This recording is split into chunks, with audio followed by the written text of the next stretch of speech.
Jeanne Caudal, c'est que à l'époque où elle était au Kenya à observer le comportement des chimpanzés à l'état naturel, époque où la plupart des scientifiques croyaient connaître les chimpanzés en les mettant en cage, en les isolant de leurs congénères et en leur faisant faire des exercices, par exemple mettre une banane au sommet d'une cage et voir le temps qu'il mettrait pour l'atteindre, pour mesurer l'intelligence. Jeannette Guidal, avec beaucoup de patience et des cours d'années, a découvert une société de chimpanzés extrêmement complexe, avec des rapports d'aide, d'entraide, avec langage, avec toute une vie sociale.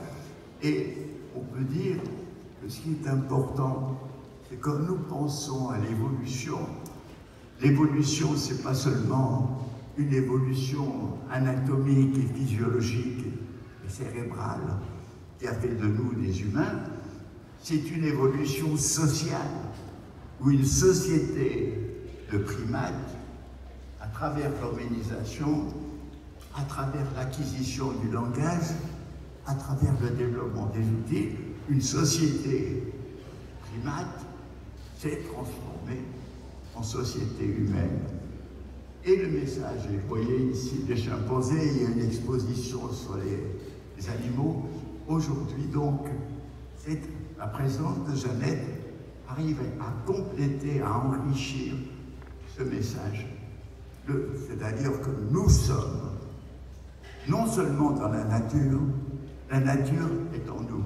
Bien entendu, il y a quelque chose d'autre qui nous fait humains, c'est le langage humain, c'est la conscience, sur les idées, le développement technique.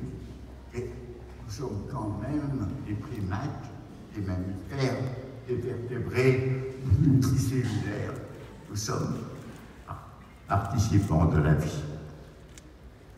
Le deuxième message a été formulé à peu près à la même époque par un penseur qui s'appelle Ivan Illich.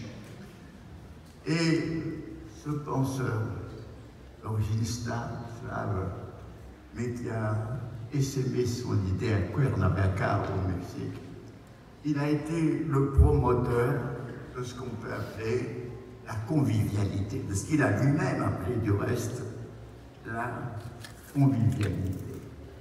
Et la convivialité est un terme qui a pris de plus en plus d'actualité et de sens avec le développement de notre histoire, où je constate que les rapports humains deviennent de plus en plus anonymes, où les habitants d'un même immeuble ne se saluent même pas quand ils se rencontrent dans le couloir ou dans l'ascenseur, ou quand une personne tombe à terre, on ne fait pas la secourir, mais on passe en se disant c'est le boulot du SAMU.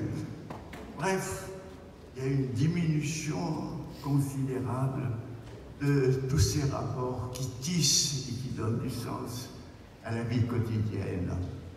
Et aujourd'hui, que notre société devient de plus en plus froide, livrée à la compétition, livrée à la rentabilité, livrée au calcul, ce mot de convivialité est très important. Et ici, nous vivons pendant l'époque estivale, et même quotidiennement dans l'existence de Darwin, on nourrit et on entretient la convivialité.